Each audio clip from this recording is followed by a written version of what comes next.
What is up, guys, and welcome to the Day 13 recap of the 2016-2017 NBA season.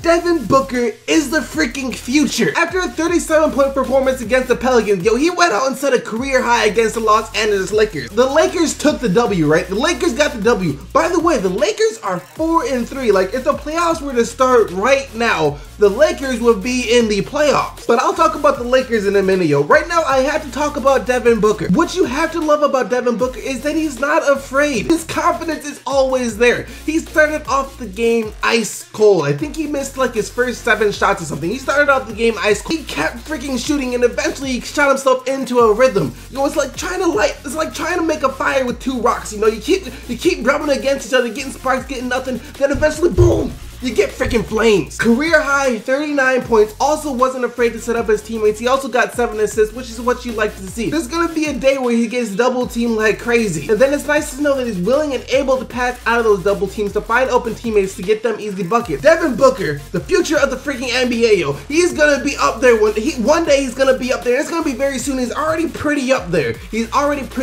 But one day it's gonna be like at the top. And now for the Lakers. The Lakers have a lot of young talent. And for the Lakers fans, they have to be happy with what they're seeing, yo. D'Angelo Russell still isn't consistent. He'll have a really nice game, then he'll have a couple of off games, then he'll have another really nice game, but that doesn't matter if the Lakers are getting the W. Julius Randle and Jordan Clarkson played really good this game. If Nick Young keeps starting for Clarkson, Jordan Clarkson could win the 6th Man of the Year. Julius Randle was really efficient last night, shooting 6 for 9 for 18 points. And then Nick Young had a good game. Nick Young actually had a good game. He was 8 for 14 for 22. He was actually shooting well, but he wasn't as streaky. He was just consistent last night. Lakers are 4-3. Do I actually think that they're gonna make the playoffs? Probably not, because if you look at the playoff picture, Houston's not in the playoffs, and I would pick Houston to make the playoffs before the Lakers. But the Lakers aren't as bad as people thought they would be this year, and that's good to see if you're a Lakers fan.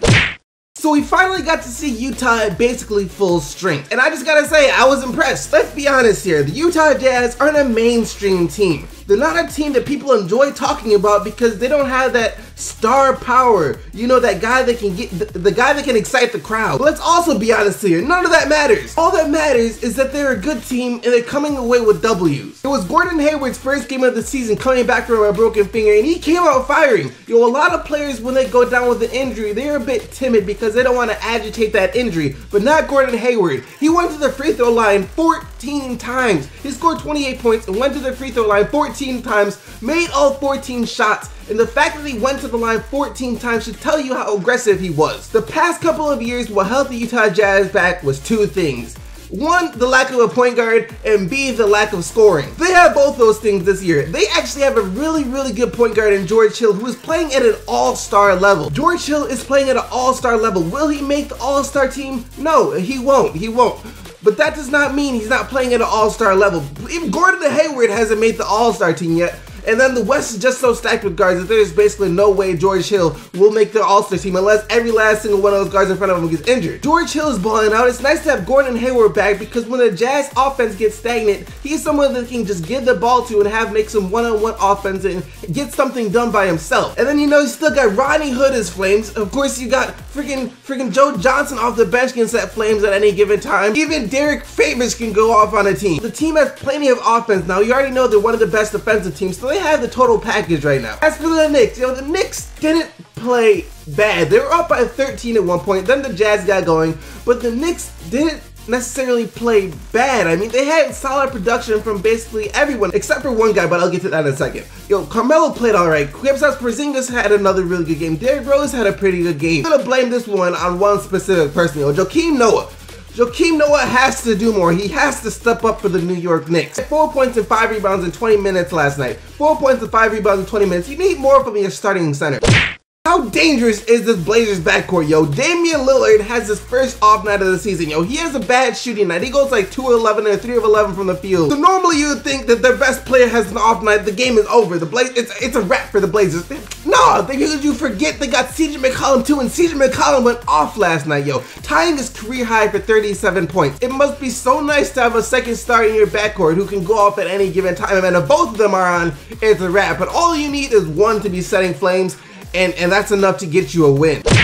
DeMarcus Cousins and Rudy Gay beat the Toronto Raptors. Let's be honest here, that's all the Sacramento Kings have, and that's still not good enough to win them games. They did get the job done over the Toronto Raptors yesterday, which was impressive. I'm sorry if you're a Kings fan, I'm so sorry, but it's just like they're not going anywhere with DeMarcus Cousins. If they were, they would have done it by now. How many years has he been in the league? And they've still failed to build a solid team around him, and it's just disrespectful to DeMarcus Cousins. If you love someone, let him go. That's the saying, right? DeMar DeRozan had his first bad night of the season. I think he still finished with something like 23 points, but it wasn't on very good shooting. Kyle Lowry still is in a shooting slump, and you need him to wake up. I'm not too worried about Kyle Lowry. He'll wake up at some point. The sooner he wakes up, the less L's the Toronto Raptors will take. Dallas won their first game of the season, even though they were missing 2 starters. Dirk Nowitzki and Darren Williams both didn't play due to injury. But that's okay though, because Harrison Barnes is pure flame. Harrison Barnes is looking like he just might be worth the money, and it's nice to see him get some shine down there in Dallas. He had a career high 34 points last night. He is having a very nice season for the Dallas Mavericks, averaging about 18 points and 6 rebounds per game. 18 points and 6 rebounds per game for Harrison Barnes, but it's just the Mavericks. I do not know why they refuse to rebuild. I get they still have Dirk Nowitzki, so they're trying to keep it competitive for him. And I respect Dirk Nowitzki. He's one of the greatest players of all time, but at the same time, it's time to rebuild, Dallas. It is time to rebuild. You can see it after last year, and probably even the year before that. You've had a nice run of being competitive. You have had a really nice run of being competitive, keeping it in the playoffs, but it's time to rebuild. You have a great organization, so it won't take too long, but you have a nice young piece in Harrison Barnes. It's just overall, it's time to rebuild.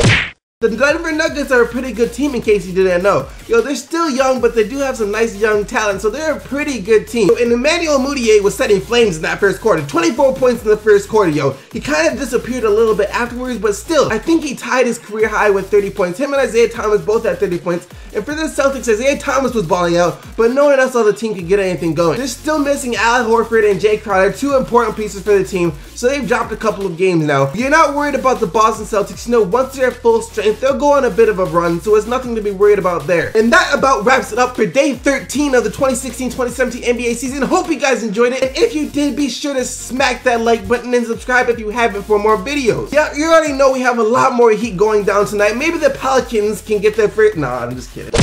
But until tomorrow, keep getting the Bucks team SDC, and I'm out of here. Peace!